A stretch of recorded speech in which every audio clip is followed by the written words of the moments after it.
22 май соли 2024 аввалин парвози мустақими ҳавоӣ аз Тоҷикистон ба Гурҷистон сурат гирифт. маросими ифтитиҳои хатсари ҳавоӣ бо ҳузури намояндагони ширкати ҳавопаймоии Somon Air ва дигар ширкатҳои ҳамшарик баргузор гардид. хатсари мазкур дар соҳаи ҳавонавардӣ ва сайёҳии Тоҷикистон рӯйдоди муҳим арзёбӣ гардид.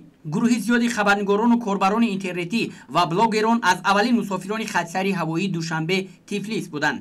дар муддати чанд рӯзи ҳузури худ намояндагони бахши сайёҳӣ ва васоити ахбори оммаи кишвар маконҳои тамошобоби шаҳрҳои Тифлис ва Батуми Гурҷистонро тамошо намуда, иқтидорҳои сайёҳии Тоҷикистонро ба дӯстдорони олами сайёҳат муаррифӣ хоҳанд кард. парвози мазкур дар ҳамкорӣ бо ширкати ҳавопаймоии Somon Air ва ширкатҳои SI Booking ва FlyTG роҳандозӣ шуда, он уфуқҳои сайёҳии байналмилалиро барои сокинони Тоҷикистон фарох менамояд. парвоз ба шаҳри Тифлиси Гурҷистон аз фурудгоҳи байналмилалии шаҳри Душанбе ҳар ҳафта рӯзҳои чоршанбе роҳандозӣ мегардад. мусофирони ин хатсайр тариқи ҳавопаймои Boeing 737-800 ва Boeing 737-900 парвозҳои худро хубу бароҳат анҷом медиҳанд.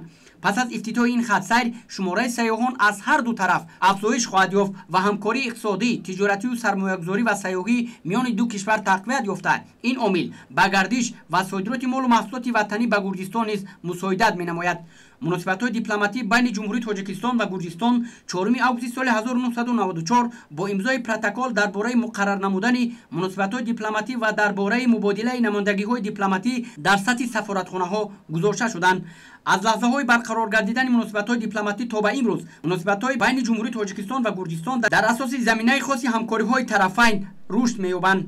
муносибатҳо одатан бо мавҷудияти рӯҳияи эҳтироми тарафайн ва наздикии мавқеи худ дар масъалаҳои рӯзмарраи байналмилалӣ ва минтақавӣ тавсиф карда мешавад. дар маҷмӯъ муносибатҳои ҷумҳурии Тоҷикистон ва Гурҷистон дурнамои рушди минбаъда ва тақвият доранд.